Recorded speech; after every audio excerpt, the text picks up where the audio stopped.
আমরা আসলে ভোট দেওয়ার ক্ষেত্রে কি মাথায় রাখতে চাই এবং রাখলে ভালো হয় দেশের জন্য? আরেকটা বিষয় হচ্ছে যেটা আমরা নতুন বাংলাদেশ কিভাবে দেখতে চাই রাফি? ভোট দেওয়ার ক্ষেত্রে আমাদের মাথায় আর রাখতে বাক হবে স্বাধীনতার বিষয়টা নিয়ে। হ্যাঁ, ভোট দেওয়ার ক্ষেত্রে আমাদের মাথায় রাখতে হবে যে এই যে ভোটটা আমরা দিতে পারতেছি এখানে সরকারি হিসেবে ১৪০০ শহীদের রক্তের বিনিময়ে ভোটটা ইউএন দিতে পারতেছি। আমরা ভোটটা দিতে পারতেছি ৩০,০০০-এরও বেশি আহতদের চোখ, কান, নাক, পা, হাত আহত। যে হচ্ছে দেখতে পারে না এখন। আমি আপনি দেখতে পারতেছি। আর সে কিন্তু পৃথিবী আর দেখতে পারবে না।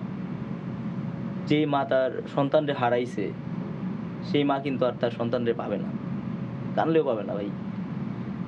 যেই বাপ পোলার লাশটা সে হচ্ছে কাঁধে নিছে, কাঁধে নিয়ে গিয়ে দাফনটা করছে, ওই বাপে কিন্তু তার পোলারে আর দেখতে পারবে না।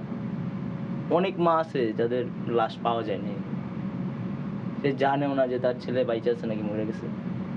এই যে এত ১৭ বছর বিভিন্ন রাজনৈতিক দলের নেতাকর্মীরা গুম হইছে, খুন হইছে। ভোটটা দেওয়ার আগে যেন তাদের সিনারিটা ভাসে চোখে।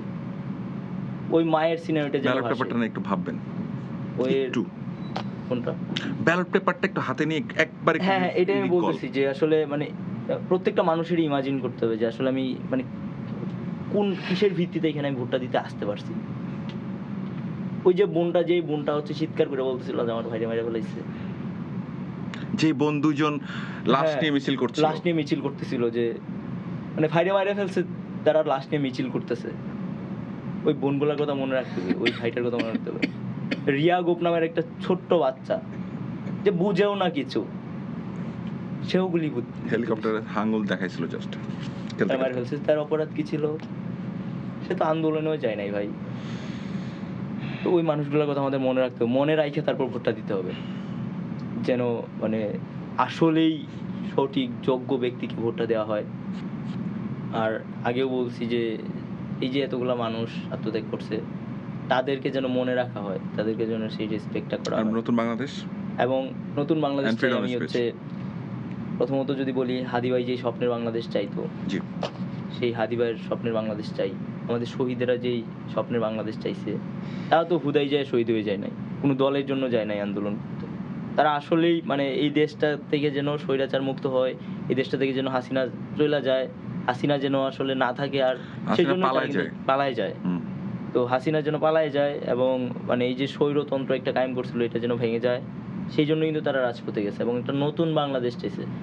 ইনসাফের বাংলাদেশ চাইছে যেখানে অন্যায় করলে সেই অন্যায়কারীর শাস্তি হবে, যেখানে খুন করলে খুনির শাস্তি হবে, যেখানে ধর্ষণ করলে সেই ধর্ষকের শাস্তি হবে, যেখানে পাথর মাইরে কোনো মানুষকে মাইরে ফেললে সেইটার বিচারটা হবে, যেখানে হাদি ভাইয়ের মতো মানুষকে মাইরে ফেললে সেই বিচারটা হবে।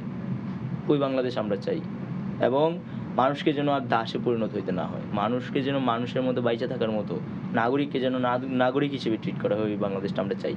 এবং নাসির ভাই যেটা করতেছে যে প্রশ্নের ঊর্ধ্বে যেন কেউ না থাকে, এমন কোনো বাংলাদেশ চাই না যেখানে হচ্ছে কাউকে আমি প্রশ্ন করতে পারবো না। প্রশ্ন করলে যেমন হাসিনার এগেনস্টে যেই বলতো তারই জেলে নিত, ছাত্রলীগের এগেনস্টে যেই বলতো তারই জেলে নিত, আওয়ামী লীগের এগেনস্টে যেই বলতো তারই জেলে নিত। ওই বাংলাদেশটা আমরা চাই না। আমরা ন্যায় এবং ইনসাফের একটা বাংলাদেশ চাই, যে বাংলাদেশে হচ্ছে কেউ প্রশ্নের ঊর্ধ্বে থাকবে না।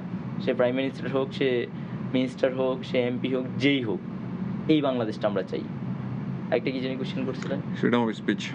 এবং যেটা শেষ পর্যন্ত বলছেন এখানে অনেকগুলো কথা চলে আসছে, ফ্রিডম স্পিচ স্বাধীনভাবে যেন বলতে এই পারি। অন্তত ১.৫ বছর তো আমরা মুক্ত মনে কথা বলতে এই যে পারছিলাম। দেখেন আপনার মাঝে কিন্তু একটা কোশ্চেন চলে আসছে যে আমি আসলে কোশ্চেনটা করছি হ্যাঁ আজকে। হ্যাঁ এক্স্যাক্টলি, মানে আসলে কি আমরা স্বাধীনভাবে কথা বলতে পারবো কিনা, কালকের পরে কি হবে? কালকে পরে কি হবে। হুম। But আমরা কি আবার আমার ফিরে একটা যাব? আমার একটা মানে আত্মবিশ্বাস আছে হুম। যে মানে যেই দেশের মানুষ হুম। কথা বলা শিখে গেছে, যেই কথা বলাটা ভুলে গেছিল ১৭ বছরে, সে আবার নতুন করে কথা বলা শিখছে।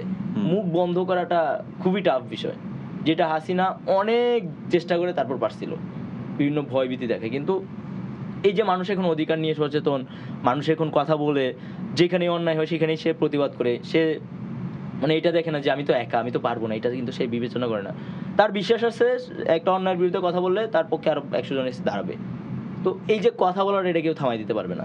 ইনশাআল্লাহ। কথা বলতে পারবে মানুষ এবং কথা বলবে, যদি কেউ থামাই দিতে চায় তার বিরুদ্ধে ইনশাআল্লাহ। আমাদের অবস্থান থাকবে। এবং আমি আশা করি বাংলাদেশপন্থী বিএনপি বলেন, জামাত বলেন, এনসিপি বলেন, যত রাজনৈতিক দল আছে আওয়ামী লীগ ছাড়া, অফ কোর্স। সবাই হচ্ছে এটার এগেইনস্টে থাকবে। সবাই এটার এগেনস্টে থাকবে যারা হচ্ছে মানুষের জবানকে বন্দি করতে চাইবে আবার নতুন করে, যারা আবার ফেসিবাদ কায়েম করতে চাইবে বাংলাদেশে, তাদের জায়গা বাংলাদেশে হবে না।